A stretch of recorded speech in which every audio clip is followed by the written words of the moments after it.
இங்க ஒருத்தன் ரொம்ப கஷ்டப்பட்டு ஒரு கண்ணாடியை உடைச்சிடறான். உடனே அவன் கூட மூச்சு திணறிக்கிட்டு இருந்த பொண்ணுங்க வேகமா அங்க வந்து வெளியில இருந்து வந்த சுத்தமான காத்தை சுவாசிக்க ஆரம்பிக்காங்க. இதனால அப்போதைக்கு அவங்களோட மூச்சு திணறல் கொஞ்சம் ஸ்டாப் ஆகுது. ஆனா கிட்டத்தட்ட 2 நாளா அவங்க 3 பேரும் அந்த ஹீட்டர் ரூமுக்குள்ளேயே மாட்டிக்கிட்டு இருந்ததால அந்த ரூமோட ஹீட் அதிகமாக்கிக்கிட்டே இருக்குது. சீக்கிரமா வெளியே வர்றதுக்கு வழி கண்டுபிடிக்கலன்னா அவங்க அங்கேயே இறந்து போக வேண்டியதுதான். அப்போ அலெக்ஸுக்கு திடீர்னு ஒரு ஐடியா வருது. உடனே அங்க இருந்த ஒரு கல்லை எடுத்து அதை ஒரு டவல்ல சுத்தி அந்த சின்ன ஓட்ட வழியா வெளியே விட்டு அவங்க டோருக்கு முன்னாடி வெளியே ஸ்டக் ஆகி இருந்த மரக்கட்டையை எடுக்க ட்ரை பண்றான். ஆனா ரொம்ப நேரம் ட்ரை பண்ணியும் அந்த மரக்கட்டை கொஞ்சம் கூட அசையல. அந்த டைம்ல ரூமோட டெம்பரேச்சரும் 50 டிகிரியை ரீச் பண்ணிடுது. 2 நாளா அவங்க தண்ணி கூட குடிக்காம இருந்ததால அவங்களோட கண்டிஷனும் ரொம்ப மோசமாயிடுது. இனி உயிர் பிழைக்கிறது கஷ்டம்தான் அவங்க நினைக்கும் போது சடனா அலெக்ஸ் மேல இருந்த பல்பை கவனிக்கிறான். உடனே அவன் ஒரு ரிஸ்க் எடுக்க முடிவு பண்ணி இந்த பல்போட கவரை கழட்டிட்டு அதுக்குள்ள இருந்த பல்பை ஒரு துணியை வச்சு எடுத்துடுறான். அதுக்கப்புறம் கொஞ்சம் ஈரமான டவலை எடுத்து அந்த ஹோல்டருக்குள்ள அதை விட்டுறான். அதனால ஷார்ட் சர்க்யூட் ஆகி அவனோட பாடியில ஃபுல்லா கரண்ட் பாஸ் ஆயிடுது. இதனால அந்த ரூமோட ஹீட்டரை சக்சஸ்ஃபுல்லா ஆஃப் பண்ணிடுறான். ஹீட் குறைந்தாலும் அவங்க இன்னும் அந்த ரூமுக்குள்ளேயே அடப்பட்டு கிடக்குறாங்க. அப்படியே 4 நாள் ஆயிருது. இதனால அவங்களோட நம்பிக்கையும் குறைய ஆரம்பிக்குது. அந்த டைம்ல திடீர்னு வெளியே ஒரு நாய் குறைக்கிற சத்தம் அலெக்ஸுக்கு கேக்குது. கிட்டத்தட்ட சாகுற கண்டிஷன்ல இருந்த அலெக்ஸுக்கு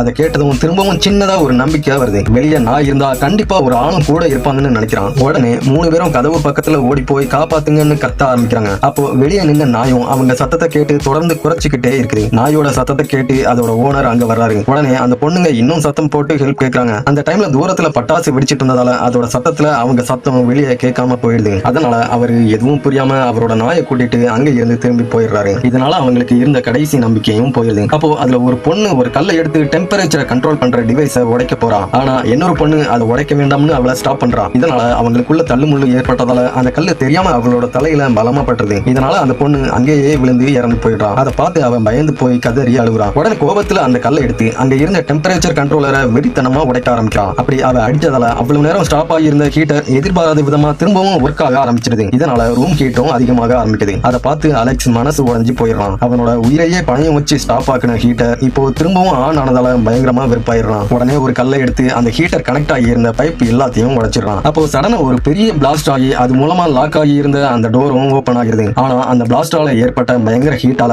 4 நாள் உயிருக்கு போராடின அதே ரூம்ல அலெக்ஸ் இறந்து போயிடுறான். அந்த 3 பேர்ல ஒரே ஒரு பொண்ணு மட்டும்தான் உயிர் தப்பிக்கிறான். ரொம்பவும் ஹாப்பியா தொடங்கின அவங்களோட ட்ரிப் கடைசியில இப்படி சோகமா முடிஞ்சிருது.